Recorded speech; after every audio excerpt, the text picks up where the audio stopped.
जी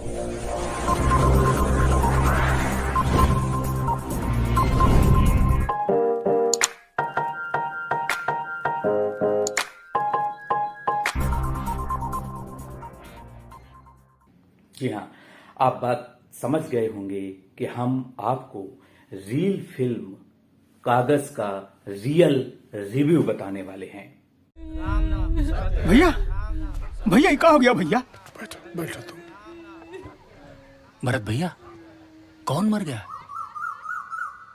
हम ही मर गए।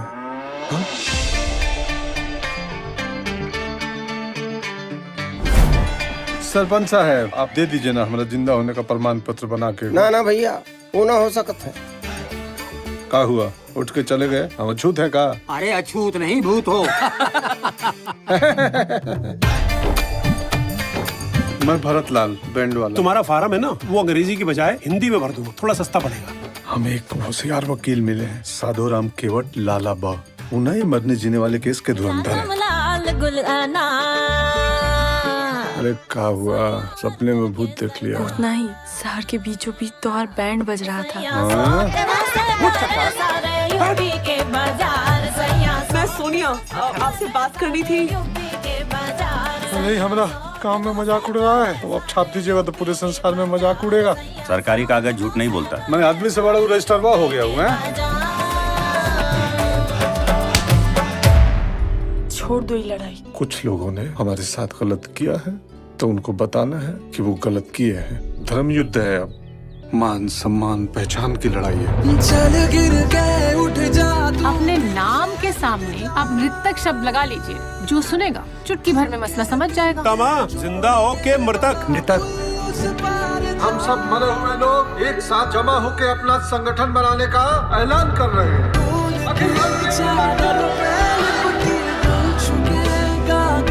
आप कागज की सुनेंगे या इंसान की सुनेंगे? दिल इंसान के सीने में धड़कत है कि कागज में धड़कत है? बाल बच्चा मेहरारू कागज के होते हैं कि इंसान के होते हैं? ये लड़ाई तुमको हम सबका खातिर जीतना ही पड़ी।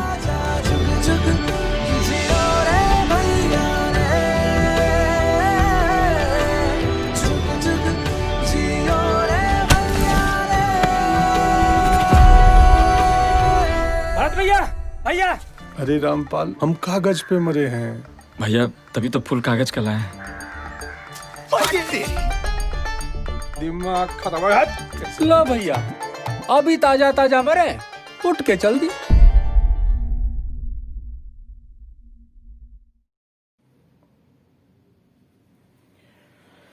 Hello and welcome to our show reel to real. I am Arunesh Dwivedi and you are watching young Tarang. दोस्तों, वसीम बरेलवी का एक शेर है कि उसूलों पर आंच आए तो टकराना जरूरी है, गर जिंदा हो तो जिंदा आना जरूरी है। खुद को जिंदा साबित करने के लिए पूरे सिस्टम से लड़ना पड़ता है, और किस तरह से लड़ना पड़ता है, किस तरह से टकराना पड़ता है, यही कागज फिल्म में दिखाया गया है। जी हाँ, आप बात समझ गए होंगे कि हम आपको रील फिल्म कागज का रियल रिव्यू बताने वाले हैं। तो दोस्तों, सबसे पहले बात इस फिल्म के कंटेंट की, यानी कहानी की, स्क्रिप्ट की।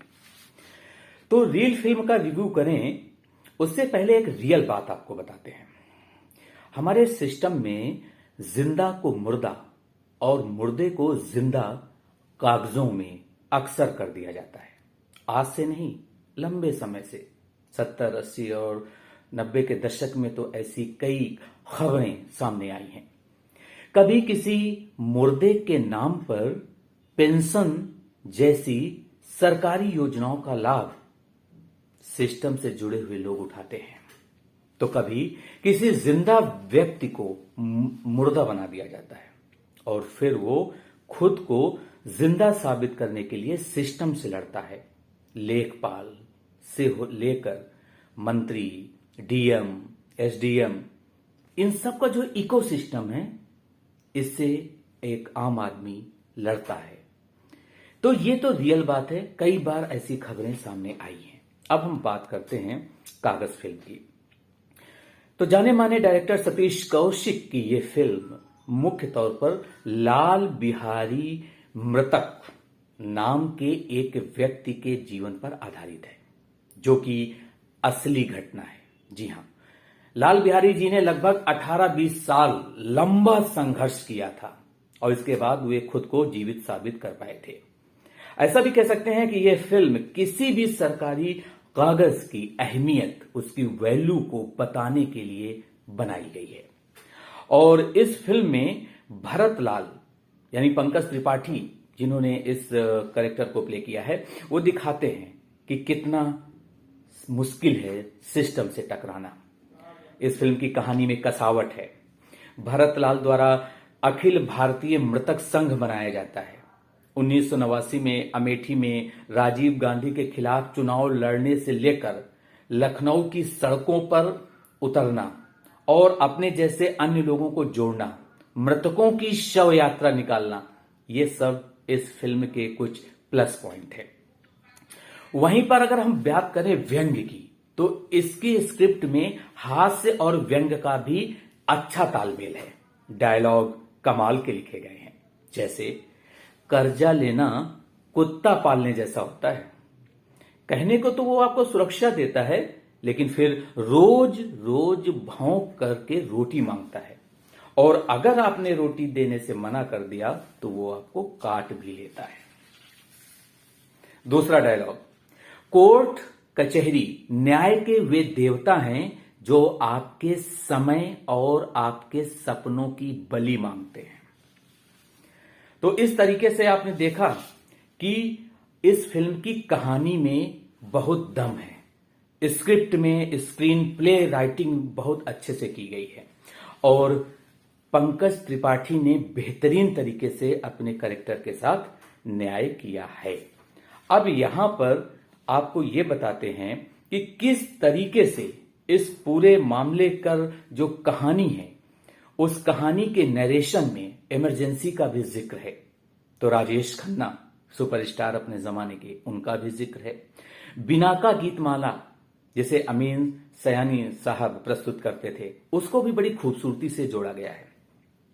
और पत्रकारिता के लिहाज से भी बहुत अच्छी बात कही गई है। एक चुटीला व्यंग्य है जहां पर जो मुख्य किरदार है फिल्म का, भरतलाल यानी पंकज त्रिपाठी, वे एक रिपोर्टर से कहते हैं, खबर छापिएगा, चुटकुला नहीं।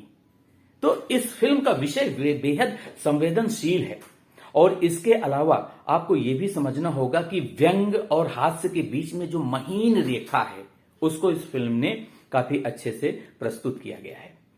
तो बैंक में वो लोन लेने जाते हैं, उसके लिए सिक्योरिटी चाहिए, तो सिक्योरिटी के लिए कुछ ना कुछ आपको डिपॉजिट करना होगा, गिरवी रखना होगा। ऐसे में जो फिल्म का मुख्य किरदार है वो सोचता है कि हमारे पास तो खलीलाबाद में खेती है, खानदानी जमीन है, उसमें हमारा भी हिस्सा है और उसको हम जो है बैंक में रख देते हैं ताकि हमें लोन मिल जाए। लेकिन जब वो जमीन के कागज लेने जाता है तो पता चलता है कि उसके अपने रिश्तेदार, उसके अपने चाचा चाची और उनके बेटे मिल करके कागजों में लेखपाल की मदद से उसको मृत घोषित कर देते हैं। इस तरह से उसकी जमीन हड़प लेते हैं। अब असली जंग शुरू होती है। जी हां, अब देखना होता है कि कैसे वो इस लड़ाई को जीत पाएगा, कैसे वो खुद को जिंदा साबित कर पाएगा, और क्या वो अपनी लड़ाई में जीवित और सफल हो पाएगा या नहीं। सिस्टम का इस लड़ाई से क्या रोल है। और एक डायलॉग है कि जो द्वारपाल बनने की योग्यता नहीं रखते उनको लेखपाल बना दिया गया है। तो आप समझिए चुटीले संवाद है। तो अब इन सवालों का जवाब क्या है कि मुख्य किरदार को न्याय मिल पाता है या नहीं, जिंदा होते हुए भी वो खुद को जिंदा साबित कर पाता है या नहीं, और क्या सिस्टम से लड़ना और उससे जीतना इतना आसान है। इन सारे सवालों के जवाब मिलेंगे जब आप ये फिल्म देखेंगे। इसलिए फिल्म की कहानी में हम सिर्फ इतना ही आपको बताएंगे और बाकी कुछ सस्पेंस भी रखेंगे। लेकिन फिल्म की कहानी दमदार है, स्क्रिप्ट शानदार है, स्क्रीन प्ले बेहतरीन है। अब बात करते हैं एक्टिंग की। पंकज त्रिपाठी तो वैसे भी ओटीटी प्लेटफॉर्म के इन दिनों राजा माने जाते हैं। बेहतरीन एक्टिंग की है, सहज, सरल और स्वाभाविक एक्टिंग। अपने किरदार में वो इतना घुस गए हैं कि कहीं से ये नहीं लगता कि वो एक्टिंग कर रहे हैं, ऐसा लग रहा है कि वो सच है। इसीलिए उन्होंने रियल कैरेक्टर को रियल अंदाज से जिया है और इस तरह के किरदार में वो हमेशा फिट बैठते हैं। हालांकि वे कहीं ना कहीं अपनी भूमिकाओं में टाइप कास्ट ना हो जाएं, उनकी इमेज स्टूडियो टाइप की एक ना बन जाए, इस बात का भी ध्यान रखना होगा। लेकिन दूसरी तारीफ करनी होगी भरत लाल की पत्नी के रूप में जो रुक्मणी का रोल प्ले किया है, और जो कलाकारा हैं, जो अदाकारा हैं, हीरोइन हैं, उनका नाम है एम मोनल गज्जर। उन्होंने पंकज त्रिपाठी की पत्नी के रूप में बेहद भावुक और अच्छा किरदार निभाया है। अपनी एक्टिंग के साथ उन्होंने पूरी तरह से न्याय किया है। वहीं और भी किरदार हैं, जैसे सतीश कौशिक जो इस फिल्म के डायरेक्टर भी हैं, वो भी वकील के रूप में हैं। उन्होंने भी अपने किरदार को सहज अंदाज में निभा दिया है। हालांकि कोई बहुत अच्छा नहीं कहा जा सकता, बेहतरीन नहीं कहा जा सकता, क्योंकि इस तरह के रोल वो सतीश कौशिक कई बार निभा चुके हैं। वहीं दूसरे कलाकारों की बात करें तो मीता वशिष्ठ हैं, नेहा चौहान हैं, अमर उपाध्याय हैं, ब्रिजेंद्र काला हैं। इन सब कलाकारों ने अपनी अपनी भूमिकाओं के साथ न्याय किया है। और अब बात करते हैं फिल्म के गीत और संगीत की। गांव का परिवेश है तो कहानी भी गांव की है, तो उसी अंदाज में गीत संगीत को भी इस फिल्म में डाला गया है। और सबसे बड़ी बात यह है कि इस गीत संगीत में आपको लोकगीत, लोक संगीत की जो है एक खुशबू आती है। कई ऐसे इस फिल्म के गाने हैं जो आपको लोकगीत और लोक संगीत की याद दिलाते हैं।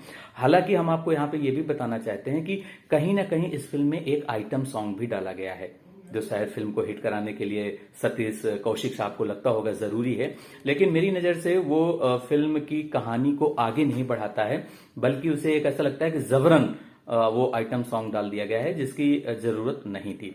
फिल्म के अगर दूसरे पक्षों की बात करें तो प्रोडक्शन क्वालिटी पर बहुत अच्छा काम किया गया है, बहुत डिटेल से काम किया गया है। भाषा, रहन सहन से लेकर जो ये सामाजिक ताना बाना है, इसको बहुत अच्छे से पर्दे पर दिखाया गया है और इसकी हमें तारीफ करनी चाहिए।